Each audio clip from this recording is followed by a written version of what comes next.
देखो, ये सारे संसार की हालत देखकर क्या दिल को दर्द होता है क्या? सोच रहे हो कि दुनिया की हालत क्या हो रही है, दुनिया क्या कह रही है? सोच रहे हो? देख ले तेरे संसार की हालत क्या हो गई। भगवान को कह रहे, किसको कह रहे? देख ले तेरे संसार की हालत क्या हो गई भगवान, कितना बदल गया इंसान। क्यों कह रहे हैं? आज दुनिया की हालत ऐसी क्यों बदल गई इतनी जल्दी? इसके जिम्मेदार कौन है? दुनिया जो आज बर्बाद होती जा रही है, सारा यूनिवर्स, मैं कोई एक धर्म संप्रदाय नात जात से परे की बात कर रहा हूं। यहां जो बात कर रहा हूं मैं केवल यूनिवर्स की, पूरे यूनिवर्स की बात कर रहा हूं, केवल एक धरती पर की बात नहीं करता हूं। धरती से परे भी 7 लोग ऊपर है, ऊपर में बैठे हुए भी आत्मा है। साकार मनुष्य जो बैठे हैं वो तो 700 करोड़ है, जो अनगिनत आत्माएं ऊपर बैठी हैं, ऊपर बुभुर लोक, महालोक, जनलोक, तपलोक, परमधाम में बैठी है, ब्रह्मापुरी, विष्णुपुरी, शिवपुरी, 7 लोक में भी ऊपर बैठी हैं, और 7 लोक पाताल लोक में भी आत्माएं बैठी है। इस ब्रह्मांड के 14 लोक में जो आत्माएं बैठी हैं वो सारी चिल्ला रही है। क्या कर रही है? चिल्ला रही है। क्या कर रही है? चिल्ला रही है।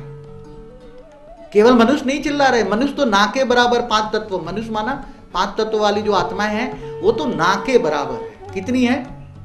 ना के 1 करोड़वा भाग है। मनुष्य कितने हैं? 1 करोड़वा भाग। बाकी जो बेहद की आत्माएं बैठी हैं, यहां बेहद की हम बात करते हैं, कोई हद की बात नहीं है। इस ब्रह्मांड के जो 14 लोक हैं उसके अंदर अनगिनत आत्माएं कोई 3 तत्वों में हैं, 3 तत्वों में, जो ऊपर बुभुर लोक है, महालोक है, जनलोक है, तपलोक है, ब्रह्मापुरी, विष्णुपुरी, शिवपुरी, फिर उसके ऊपर परमधाम में बैठी है, नीचे धरती से नीचे ये भूलोक है। भूलोक में मनुष्य है, 5 तत्वों में मनुष्य है, ये मनुष्य सृष्टि है, साकार लोक है। और इससे नीचे जो 7 पाताल लोक है, अतल वितल, तो अनगिनत बेहिसाब आत्माएं तड़प रही है।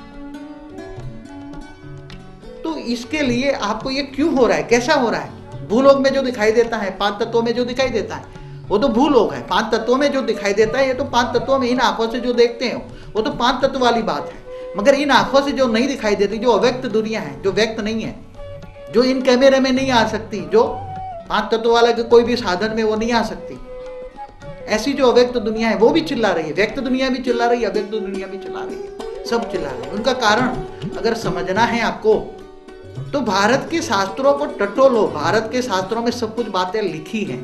क्या लिखी है? ये एक ब्रह्मांड है। एक ब्रह्मांड को आज साइंसों ने इन्वेस्टिगेशन जो किया हुआ है, जो साइंस वाले बता रहे हैं कि ऐसे सूर्य मंडल है, ऐसे अनंत कोटि सूर्यलोक है। क्या है? अनंत कोटि सूर्यलोक है। तो भारत के शास्त्रों में एक ब्रह्मांड का रचयिता शिव ने ब्रह्मा विष्णु शंकर की रचना की। ब्रह्मा द्वारा सर्जन, विष्णु द्वारा पालना और शंकर द्वारा विनाश।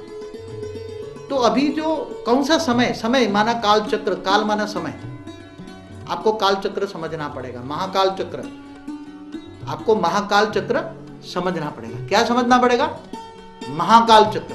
काल माना समय, काल माना गति, काल माना पावर। काल के कितने मतलब है? काल माना गति, काल माना समय और काल माना पावर। तीनों चीज को आपको समझना पड़ेगा। और जब 3 चीज समझ में आएगी तो काल और महाकाल का अंतर क्या है? तो जैसे एक ब्रह्मांड है, एक ब्रह्मांड का रचयिता शिव है, एक ब्रह्मांड का रचयिता शिव है, ऐसे अनंत कोटि ब्रह्मांड है। अनंत कोटि ब्रह्मांड का शिव का रचयिता भी, शिव को एक परम आत्मा कहते हैं। क्या कहते हैं? शिव को परम आत्मा कहते हैं। आत्माओं का रचयिता परमात्मा, तो इस ब्रह्मांड का रचयिता परम आत्मा है। क्या है? इस ब्रह्मांड का रचयिता शिव कौन है? परम आत्मा है। क्या है? परम आत्मा। परम आत्माओं का रचयिता परम पिता है, सुप्रीम फादर है वो, जिनको पर ब्रह्म कहते हैं। पावर में से परम आत्माएं निकली। क्या? पावर में से परम आत्माएं निकली, और परम आत्माएं माना शिव ने ऐसे अनंत कोटि ब्रह्मांड बनाए। तो परम आत्मा अनंत कोटि ब्रह्मांड है, अनंत कोटि सूर्यलोक है। तो अनंत कोटि जब ब्रह्मांड बनते हैं, अनंत कोटि शिव बनते हैं, तो शिव का भी रचयिता महाशिव है। इसलिए हम महाशिवरात्रि मनाते हैं। क्या?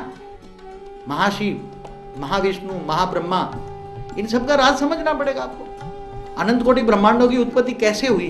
परम आत्मा भी, शिव की भी रचना कैसे हुई? शिव और परब्रह्म अलग चीज है, जो शास्त्रों में सब मिक्सअप कर दी हैं, शास्त्रों में भी थोड़ी मिक्सअप है, शास्त्रों को समझने वाले अभी, क्योंकि इतनी ताकत किसी में समझने की रही नहीं है शास्त्रों में जो बातें लिखी हैं, क्योंकि शिव और महाशिव को एक मान देते, जैसे शिव और शंकर को एक मान देते हैं, क्योंकि शिव शंकर अलग है। शिव का एक शैल है शंकर, जैसे विष्णु का अवतार है राम और कृष्ण 24 अवतार है विष्णु के, ऐसे शिव के 28 अवतार है। तो शास्त्रों में इस ब्रह्मांड की बातें कर दी, शिव कौन है, महाशिव कौन है, विष्णु कौन है, महाविष्णु कौन है, ब्रह्मा कौन है, महाब्रह्मा कौन है, ये सब बातें लिख दी, मगर सबको एक दूसरे को समझ में नहीं आया। तो शास्त्रों में, क्योंकि अपने शास्त्रों में वे हिसाब समय का, कालमाना समय का